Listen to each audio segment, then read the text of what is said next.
Do you remember Iran-Contra? No, I was too busy just being a dummy who ran around not knowing anything about the military. What is that? Was that a good thing? Did our government do good? That actually no. Iran-Contra. Well, is that a guy's name? Is he a movie star? You point the other, I'm not all right, I'm not talking to you. You know Iran-Contra? Yes. All right. No, he doesn't. You're telling me that everybody knows, right?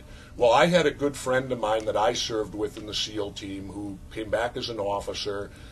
He ended up on SEAL Team 6 with Dick Marcinko, the anti-terrorist SEAL unit, right? Mm-hmm. He was sitting at home watching television when Iran-Contra broke, and he perked up and said, wow, I was part of that. See, everything is compartmentalized in the government. A doesn't know what B's always doing because you're given an order.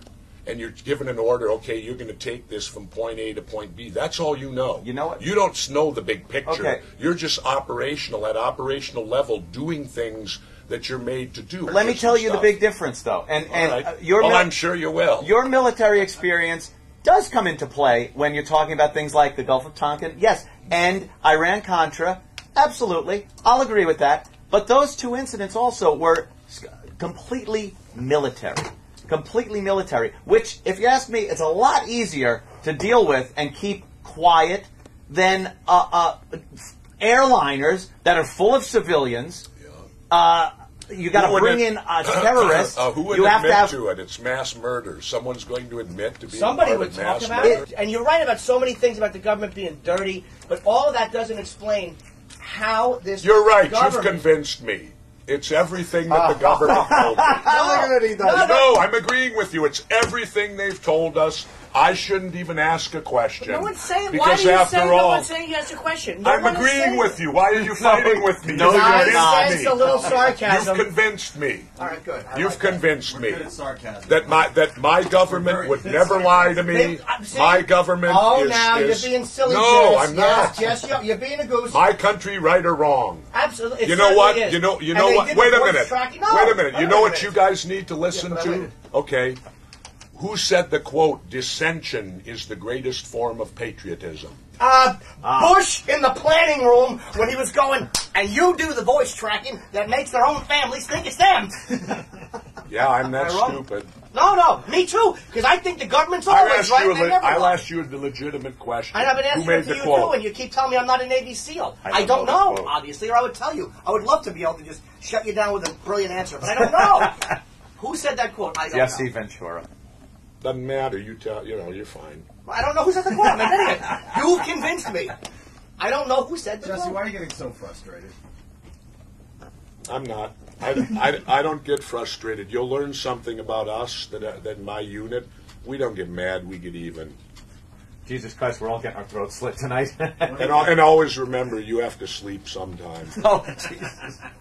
Especially you. Why? I mean, it's like, why is it that when you're asking questions that are speculative and I ask a question, you get angry? Why are you getting angry? Why are you moving the microphone? Not angry. I'm listening.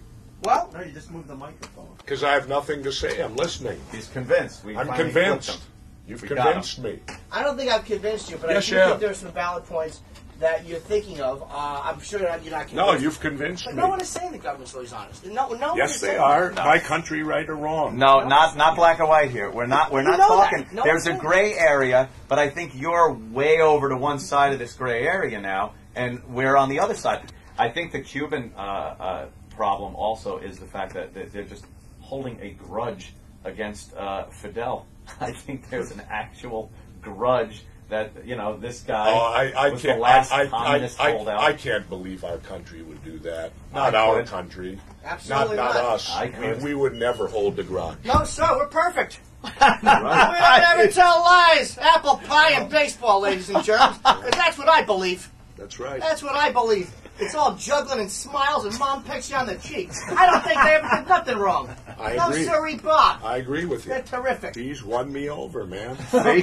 With his common sense and his knowledge of everything. And, hey, you won me over, too. I mean, look, something happened in 1960, and that's exactly the same thing that happened in 2001. I mean, I can agree with that. Well, remember, history repeats itself quite often if you ever tried reading. No, I don't read at all. I don't read. I watch TV, and they tell me what's going on, and I go, well, that's that. There you go. That's what I do. There you go. Oh my God! I don't write neither. I got a crayon. Can I ask you something? Sure can. How many books did you read last winter? Not many. I was writing one. Oh, Face!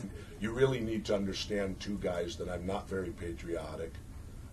My mother was a World War II vet. My father was a World War II vet. And my brother and I are Vietnam vets, but we're not a patriotic. I think blind patriotism is one of the most dangerous things ever. Absolutely. And I don't agree or believe everything the government throws out at us. But there are certain things that I think can be looked at with common sense and using your own head. And that's where I stand on the whole thing. Well, he's done. He's convinced you. Good night, Jesse. I'm turned. Yeah. Morning. Okay. He got me. I said good night. He was right. It was morning. He would love to bash my fat little face in that. Alpha males. I wouldn't waste my time. I know you wouldn't. And you can go officially on the air now and say you've convinced me completely. You said it. That's all I need to hear. Was that I convinced you. That's cool.